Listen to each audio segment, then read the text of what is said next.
Wizard's Top 3 Daily News in Manipuri.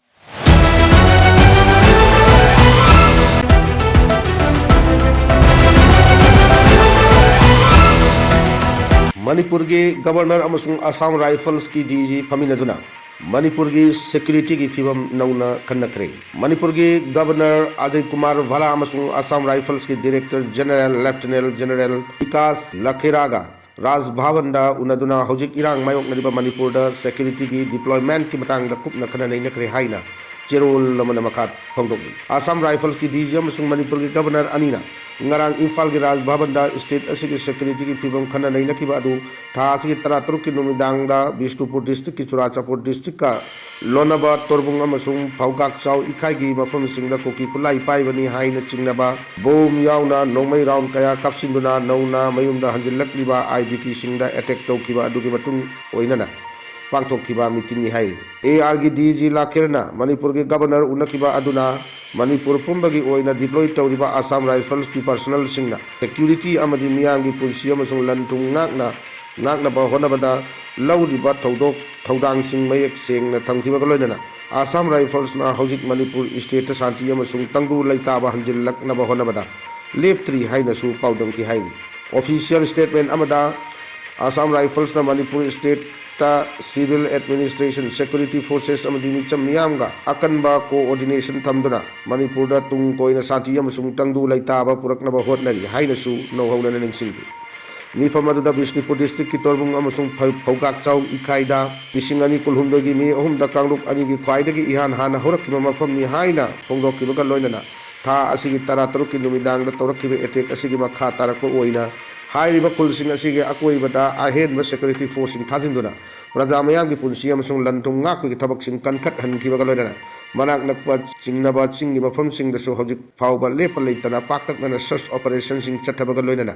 खुचु खुलाई कयासु फागत पंगंखरे हाइना statement असिना मखाताना फोंगदोकली कुकीना नोंमै काबलकपगा तंपाकता थीबा हुंबा चथबसी ममांगदा चेनखरगा मनिंगदा थीबगुंबनी इसागी इरमदम मक्तदा लांजेनरगा लैरिबा मियोइसिंग IDP मयुम दा हंजिन्नबगी लेंगाकना पाइखलकलिबा खोंगथांगी अहोबा तांककी सरुक अमा ओइरिबा तोरबुंग अमदी फौगाक चाउ इखाइदा कुंजासिंगना हंजिनबगा मयुम फावबा सेमजिन साजिनबा नंगद्रिंगै कुकी खुलाई पाइबिसिंगना अनकपा मफमदगी लांदा सिनहनबा असि यामना चुमदबा थवंगनि हाइना सलाई कनबलुप CC ना थादोरपा चेरोल मन हाइरि चेरोल सिने मखा तारदुना हाई IDP सिंगबु मयुमदा तसेंग हंजिनबा नत्री हंजिनबा यागद्रा हाइना मवंग येंगदुना मयुम माइकै सेमजिनबा चंखिबा मियाम ngaktani हौजिक स्टेट असिदा मसिंग यामलबा सेंट्रल अमदी स्टेट फोर्स सिंगना लैना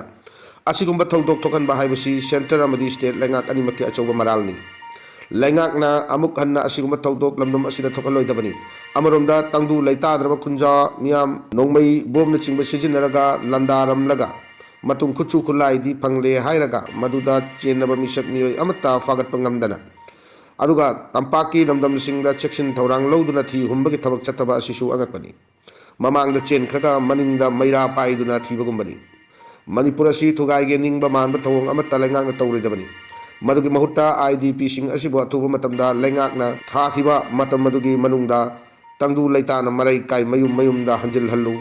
लमदम असिदा अचुंबा असेंबा अफबा मियांगी खनबा लेंगाक अमा लई हाइबा थबकना लमदम असिगी मियामदा उतलु हाइना चेरोल असिना मखा तारक गवर्नमेंट अमदी प्राइवेट स्कूल खुदिंगमक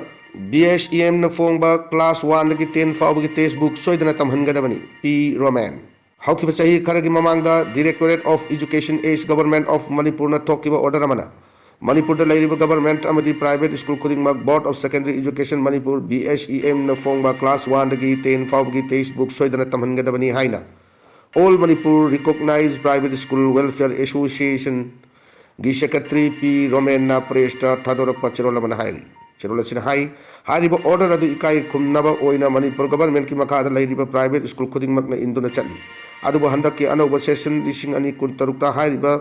BSEM की टेक्स्ट बुक असी मतम चाना फंगद्रा फंगलोइद्रा हाइबगी नुंगनांगबा अमा लैरि हिरम असिगी मतंगदा AMRPHWA अमदी board of secondary education Manipur की मिहुत सिंगा उनरुरे मदुदा BSEM की माइकईदगी BSEM की मनुंगदा चयेतनब कया लेरबसु महिरोइसिगी टेक्स्ट बुक सिंग थेंगलबदा 2026 की फेब्रुआरी की अहानब चयोल फाउबगी मनुंगदा टेक्स्ट बुक खुदिमक फंगनगनी हाइबगी थाजब पिरक्की हाइना चेरोल असिनसु मखा ताना फोंदोक्ली।